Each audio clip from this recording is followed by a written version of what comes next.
নমস্কার জানাই হাওড়ার সমস্ত সুধী নাগরিকবৃন্দ যারা আজকে এই অনুষ্ঠানে উপস্থিত হয়েছেন। আজকে উপস্থিত হাওড়া সাংগঠনিক জেলার সভাপতি গৌরাঙ্গ ভট্টাচার্য মহাশয়, মাননীয় এমএলএ রুদ্রদীপ ঘোষদা, এছাড়া আরও উপস্থিত অন্যান্য এমএলএ বর্তমান এবং প্রাক্তন নেতৃবৃন্দ এবং এখানকার ইন্টেলেকচুয়াল সেলের দায়িত্বে থাকা কর্মকর্তা, সকলকে আমি আমার নমস্কার জানাই। এবং আমার সামনে যে আজকে সুধী শক্তিবৃন্দ বসে রয়েছে, যে প্রবুদ্ধ নাগরিক গোষ্ঠী বসে রয়েছে, তাদের সকলকে আমি আমার নমস্কার শুভকামনা জানাই। তো আমি এখানে আজকে যেটা বিষয় সেটা হচ্ছে মূলত মোদিজির শেষ 12 বছর, তার সঙ্গে একটু সংক্ষেপে পশ্চিমবঙ্গ দিবস সম্পর্কে বলতে বলা হয়েছে এখানে আয়োজকদের তরফ থেকে। তো প্রথমত লাস্ট 12 বছরে মোদিজির নেতৃত্বে গোটা ভারতবর্ষে কি হচ্ছে সেটা কিন্তু আমরা সকলেই কম বেশি লক্ষ্য করছি। অনেক জিনিস যা হয়তো আমরা আলোচনাতেও আসে না, সেই জিনিসগুলোও দেখতে পাচ্ছি। আমরা দেখতে পেয়েছি 500 বছর ধরে ভারতবর্ষের সনাতনী মানুষদের লড়াইয়ের ফল রাম মন্দির স্থাপিত হয়েছে। আমরা দেখেছি কাশ্মীরের অধিকাংশ বহু মানুষের পক্ষে অন্যায়কারীদের 370 ধারা, সেই 370 ধারা বাতিল হয়েছে। আমরা দেখেছি যে আগে যেমন ভারতবর্ষের মধ্যে হায়দ্রাবাদ বিস্ফোরণ, পুনে বিস্ফোরণ, দিল্লি বিস্ফোরণ প্রভৃতি একের পর এক বিস্ফোরণ হতো এবং বিস্ফোরণকারীরা আরামসে ফিরে যেত, কোনো ধরনের তার হতো না, প্রতিশোধ নেওয়া হতো না। সেই সময়টা আজকে বদলে গেছে। আজকে আমরা অপারেশন সিন্দুরের মাধ্যমে আমরা শত্রুকে গিয়ে তার ঘরে ঢুকে মেরে আসছি। আজকে ইনফ্রাস্ট্রাকচারের প্রবল উন্নতি ঘটেছে, রাস্তাঘাটের প্রবল উন্নতি ঘটেছে গোটা ভারতবর্ষ, যদি এটা মানুষ জানেন। আজকে রেলওয়ে ইনফ্রাস্ট্রাকচার যেখানে ছিল না, বিগত 12 বছর ধরে উত্তর পূর্ব ভারত, কাশ্মীর, এই সমস্ত জায়গাতে রেলওয়ে ইনফ্রাস্ট্রাকচার অত্যন্ত ভালোভাবে গড়ে উঠেছে। যে রেলওয়ে ভারতের স্বাধীনতার 50-60 বছর পর এই জায়গাগুলো যায়নি, সেখানে কাশ্মীর, সিকিম থেকে শুরু করে উত্তর পূর্ব ভারতের জায়গাগুলো আজকে রেলওয়ের সাথে মূল ভারতের ভূখণ্ডের সঙ্গে যুক্ত হয়েছে। এই ধরনের বিভিন্ন আগে ডিজিটাল ইন্ডিয়ার কথা আমরা বলি, ডিজিটাল ইন্ডিয়াও কিন্তু সফল হয়েছে এই লাস্ট 12 বছরে। আগে একটা সময় আমরা জানি, যেটা নিয়ে কথা হয় না, 1 GB 2 GB আমরা ডেটা কিনতাম 2015-16-তে, তখন সেটা 250 টাকা 300 টাকা নেওয়া হতো। এখন সারা মাসে ডেটা 1 টাকায় পাওয়া যায়, তারপরেও লোকে সমালোচনা করছে। এর ফলে যে মনোবলই ছিল, যে সংবাদপত্র এবং বিভিন্ন নিউজ মিডিয়ায় বামপন্থীদের যে মনোবলই ছিল, সেই মনোবলই ভেঙে যাচ্ছে ডিজিটাল ইন্ডিয়ার ফলে। আজকে ইউপিআই এর মাধ্যমে যে লেনদেন হচ্ছে ভারতবর্ষে, এটা গোটা পৃথিবীর মধ্যে একটা ইউনিক। এই ইউপিআই লেনদেন আজকে গোটা পৃথিবীর পক্ষে একটা মাইলফলক হয়ে রয়েছে। এই জিনিসগুলো আপনারা সকলেই শেষ 12 বছর ধরে বিজেপি প্রধানমন্ত্রীর শাসনক্রমে দেখতে পেয়েছেন।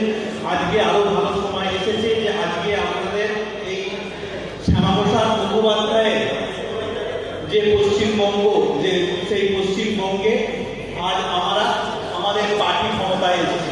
এখানে পশ্চিমবঙ্গ দিবস আয়োজন হচ্ছে। পশ্চিমবঙ্গ দিবস সম্পর্কে কিছু বলবো।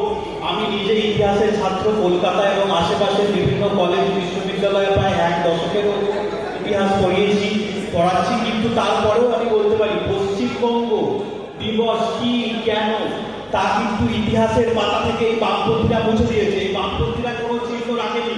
পশ্চিমবঙ্গ দিবস কি, শ্যামাপ্রসাদ মুখোপাধ্যায় কি, কেন, তার কোনো চিহ্ন কিন্তু ইতিহাসের পাতা থেকে বামপন্থীরা রাখেনি। এবং আমরাও যে ইতিহাস পড়েছি, আমরাও যে ইতিহাস কলেজে ইউনিভার্সিটিতে পড়াই, আমরা দেখেছি সেখানে কিন্তু একটা লাইনও শ্যামাপ্রসাদ মুখোপাধ্যায়ের জন্য, একটা লাইনও পশ্চিমবঙ্গ প্রতিষ্ঠার ইতিহাসের উপর ব্যয় করা হয় না।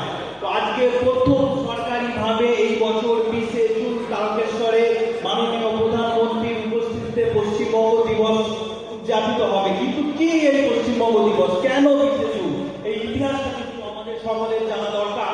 এই ইতিহাসটা আমরা জানি না, কারণ আমরা যে পত্রপত্রিকা পড়ি তার পোস্ট এডিটোরিয়ালে কিউবায় কি হয়েছে, ভিয়েতনামে কি হয়েছে, হাঙ্গেরিতে কি হয়েছে লেখা থাকে, কিন্তু পশ্চিমবঙ্গ দিবস কি, পশ্চিমবঙ্গের গঠন কিভাবে হয়েছে এটা লেখা থাকে না। কারণ এই ধরনের নিউজ পেপার আমরা পড়ে আসছি ছোটবেলা থেকে, এই ধরনের ইতিহাস বই, এই ধরনের জার্নাল, এই ধরনের ম্যাগাজিনের লেখালেখি আমরা ছোটবেলা থেকে পড়ে আসছি, যেখানে আমরা তোমার নাম আমার নাম, ভিয়েতনাম ভিয়েতনাম শিখেছি, আফগানিস্তানে কেন বোমা ফেলা হলো, কালো হাত ভেঙে দাও, পুড়িয়ে দাও শুনেছি, কিন্তু পশ্চিমবঙ্গ প্রতিষ্ঠার ইতিহাসটা আমরা জানি না।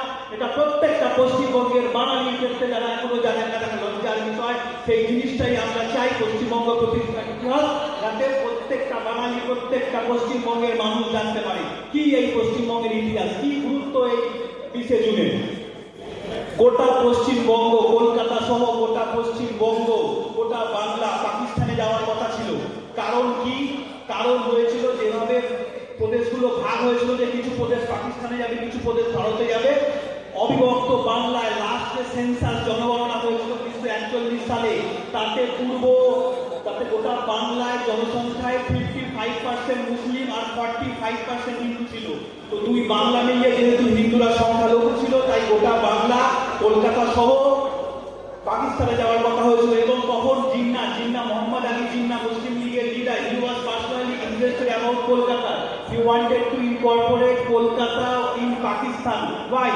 তার কারণটা হচ্ছে কলকাতাও সেই সময়ের কলকাতা 1940s এর কলকাতা, আজকের কলকাতা নয়।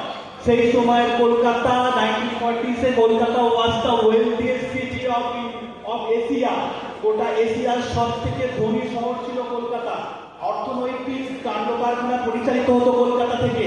তো জিন্না ইন্টারেস্টেড ছিলেন কলকাতা সহ যাতে গোটা বাংলা প্রবেশ করে পাকিস্তানের মধ্যে।